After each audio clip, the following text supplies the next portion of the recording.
everybody, Mike here, Baseball Collector. Happy Saturday night to everybody. Hope you're having a great weekend.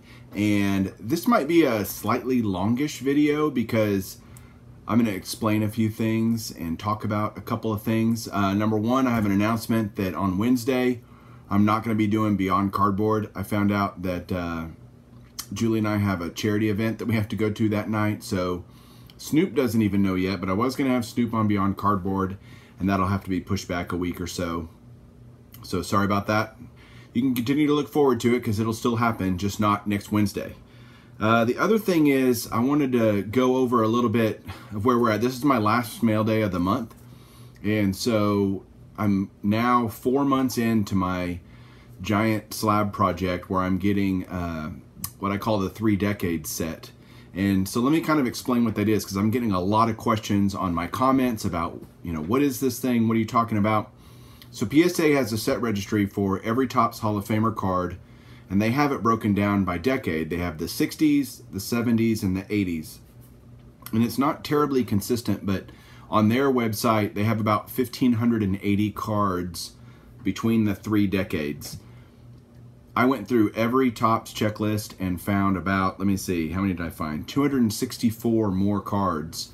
And so really there's 844 or something like that. Is 1,844 is how many there are. And so I started this project about June 1st, right at the end of May, and I had 300 cards for it. I just said, all right, I'm going to just go for all of these because I was finding so many great cards. I loved them. 300 cards I had when I started. Today I have 656, and that's only like 18 weeks later or whatever it is. And so that's about 20 slabs a week is what I've been averaging getting. Oh, by the way, I've got 8 more today to show you here in a little bit. So in the 60s, so I'm basically doing it on the registry where I'm in each decade and I'm ranked, based on your set registry.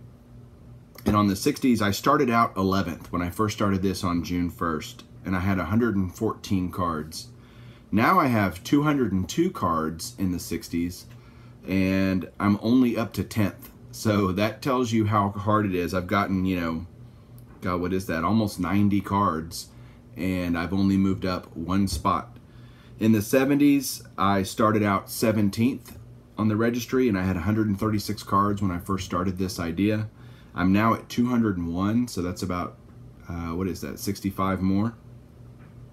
And I'm now 15th, so I moved up 2 spots on the 70s.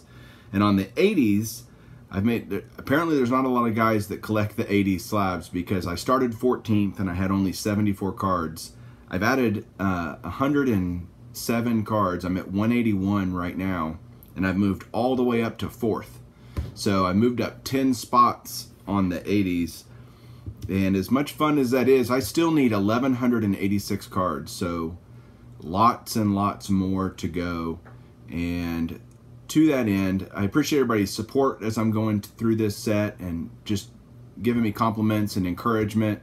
And it's going to take me a really long time, not that long if I keep doing 20 a week, but I can't keep up that pace, mainly because cost, really. I mean, the cards I still need are, you got to find them. I've been kind of picking off the easy ones, I guess, so to speak.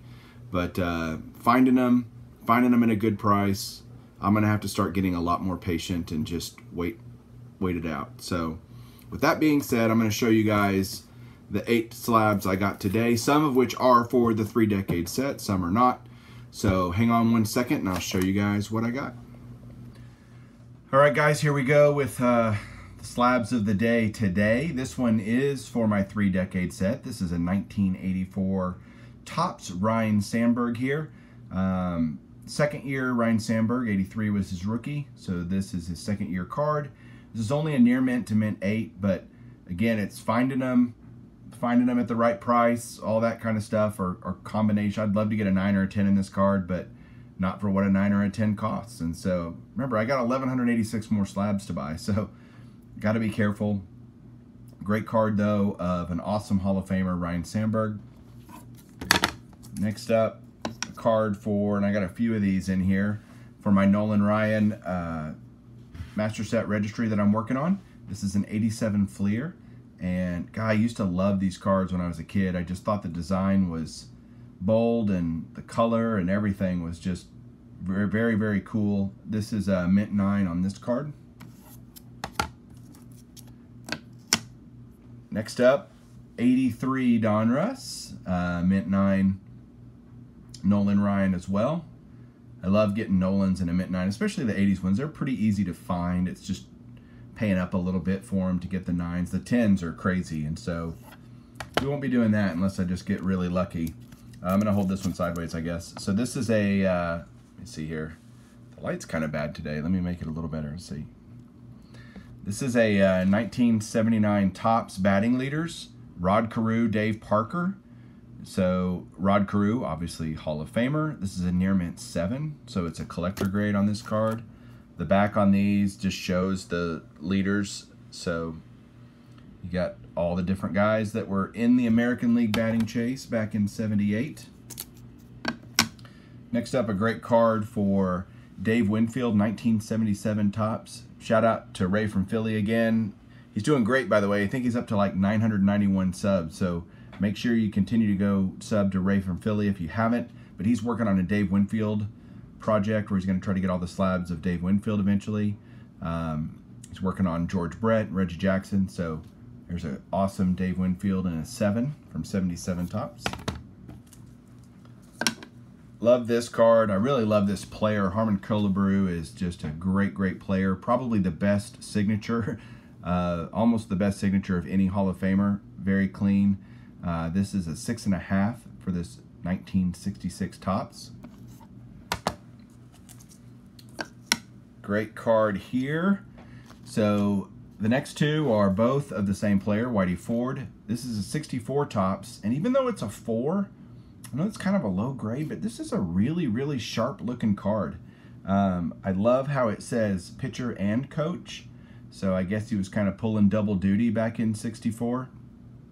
This is not his last card. I think his last card is '66. So getting close to the end of his career. And tomorrow, I think if everybody gives me a thumbs up or lets me know what they think, I'm going to try to do a Sunday showcase of all my Whitey Ford cards. Got quite a few now, and that pose will look very familiar if you have me do a run and showcase of my Whitey Ford cards. Speaking of Whitey Ford cards, this one's slightly different because it's a portrait. This is a 63 Topps where he was still just a pitcher and not a coach yet for the Yankees. Just a great picture here. I love at the bottom down here, there's the follow-through picture, so you still get it in this card, just not as directly as you do on most of his cards. This is an excellent to mint 6 on this card. Really sharp card. I'm really starting to like 63 Topps a lot. I think I like the colors a lot, and the different inset picture colors and everything kind of works for me. So there you go, guys. That's my mail day. That's kind of where I'm at on the 3 decades set, updating on all that. That's it probably for this, well, unless I do a showcase tomorrow for Whitey Ford. Other than that, guys, thanks so much for watching. Thanks for subscribing, and keep collecting.